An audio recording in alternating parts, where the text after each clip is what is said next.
일본의 유학 여성들은 상업적인 성매매가 주된 역할이었다고 본다면 한국의 기생들은 예술적 접객 및 문화 전파 역할이 더 강했습니다. 일본의 유학 여성들은 오이란과 게이샤로 나눠지는데 한국의 경우에는 기생, 창기, 관기, 관노 그 종류와 역할도 참 다양했습니다. 이번 칸막이 세계사에서는 한국과 일본의 하류계 여성들에 대해서 알아보겠습니다. 일본의 유학 문화와 한국의 기생 문화는 양쪽 나라 모두가 남성 중심의 유흥 문화에서 발전했지만 일본의 유학 문화는 성매매가 공인된 유흥 지역에서 발달했고 한국의 기생 문화는 기녀들의 예술과 접대 문화의 그 중심에 있다고 볼 수 있습니다. 한국의 기생은 단순한 성매매 집단이 아니라 예술과 접객을 겸비한 전문 엔터테이너였는데 일본의 유학 여성들은 더 강한 계급적 통제를 받으며 상업적 성격이 강했다고 볼 수 있습니다. 다만 특이한 점은 일본의 유학 여성들은 스스로가 그 길을 선택한 계약자였다는 것입니다.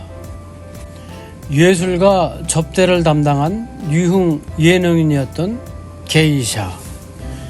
일본의 게이샤는 예술 공연, 즉 춤이나 노래, 악기 연주나 시 창작 등을 담당하는 전문 예능인이었다고 볼 수 있습니다. 그녀들은 일본 전통 악기인 사미셴을 연주하거나 다도를 수행했습니다. 상류층 남성들과 교류하며 문화적인 접대를 제공했죠. 게이샤는 예술인으로서 인정받았고 공식적으로는 성매매가 금지되었습니다.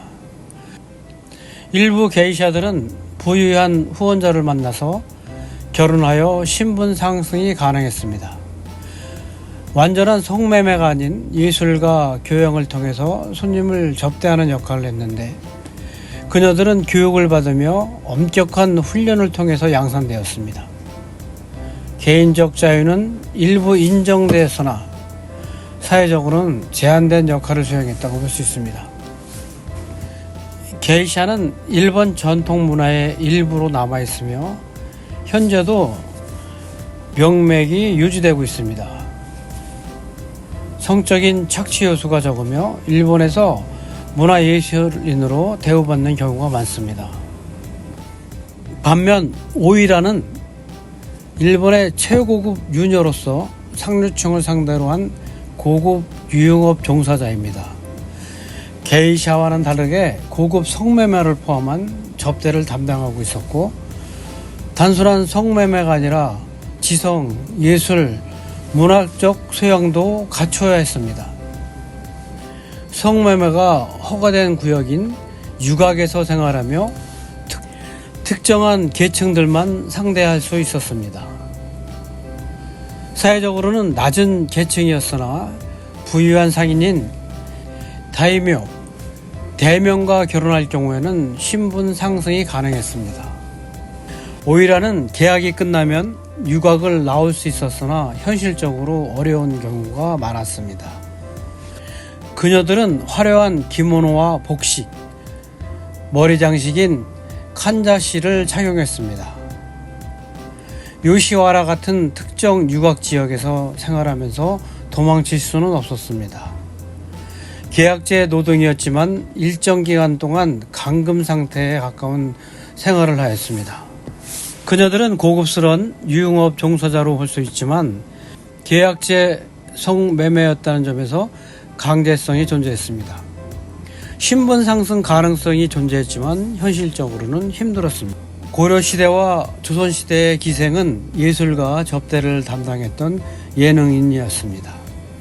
노래와 춤, 시조, 한문, 악기 연주, 가야금, 검은고 등을 익힌 문화 예술인 역할을 했습니다. 궁중연회나 양반들의 술자리에서 공연을 하였고 일부 기생들은 시인, 문학가로 활동하면서 사회적으로 인정받기도 했습니다. 신분적으로 천민이었지만 양반과 교류할 수 있는 유일한 계층 중의 하나였습니다. 부유한 후원자를 만나서 신분 상승 가능성이 존재하게 됐습니다. 기생 중 일부는 예술적 재능을 인정받아서 예술가로 활동할 수도 있었고, 일부는 성적 접대를 했으나 기본적으로 예술적 역할이 더 강조되었다고 볼 수 있습니다. 한국의 전통 문화 속에서는 예술인 계층으로 인정받기도 합니다.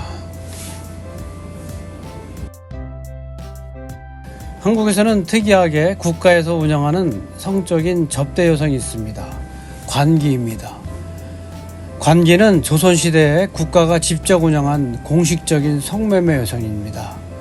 주로 관리들이나 외국 사신, 상류층을 대상으로 한 성적 접대가 그들의 주의 역할이었습니다. 신분적으로는 천민이며 국가에 소속되었습니다. 관기는 개인적으로는 도망칠 수 없고 계약 기간도 없었습니다. 국가가 직접 운영한 성매매 제도라는 점에서 강제성이 컸기 때문입니다. 자유의지가 전혀 없는 국가 성노예제에 가까운 구조였습니다. 현대적인 입장에서 보면 명백한 인권유린이며 국가 운영의 성착취제도라고 볼 수 있습니다. 더군다나 일본의 오이란보다도 강제성이 훨씬 크며 개인의 자유가 전혀 없었습니다. 다음은 일반적인 성매매 여성인 창기가 있습니다. 창기는 기생 중에서도 성적인 접대가 주된 역할인 여성을 지칭합니다. 조선 후기에는 기생과 창기의 구분이 모호해지기도 합니다. 천민 계급이며 기생과 달리 교육을 받지 않는 경우가 많았습니다. 신분 상승 가능성은 거의 없었습니다. 그들은 주로 성매매를 담당하는 계층으로서 사창, 그러니까 개인적으로 운영되는 성매매와 공창, 국가가 허가한 성매매로 구분되었습니다. 현대적으로 보면 성적 사치 요소가 크며 인권 침해적인 구조였다고 평가됩니다. 기생과 달리 예술적 역할 없이 순수하게 성매매만 담당했습니다. 다음은 국가 소유의 노비 여성인 관노입니다. 조선에서 국가 소속의 노비로 노동력을 제공하는 계층입니다. 그러나 대부분의 여성 관노는 성적 착취를 당하는 경우가 많았고 신분적으로는 최하층이며 세습되었습니다. 평생을 노비 신분에서 벗어날 수 없었습니다. 그녀들은 성적 착취를 당하기도 했지만 노동력이 더 중요한 역할이었습니다. 기생이나 창기처럼 접대를 전문적으로 담당하지는 않았습니다. 관노는 노예제도의 한 형태로서 현대적 인권 개념에서는 용납될 수 없었던 제도입니다.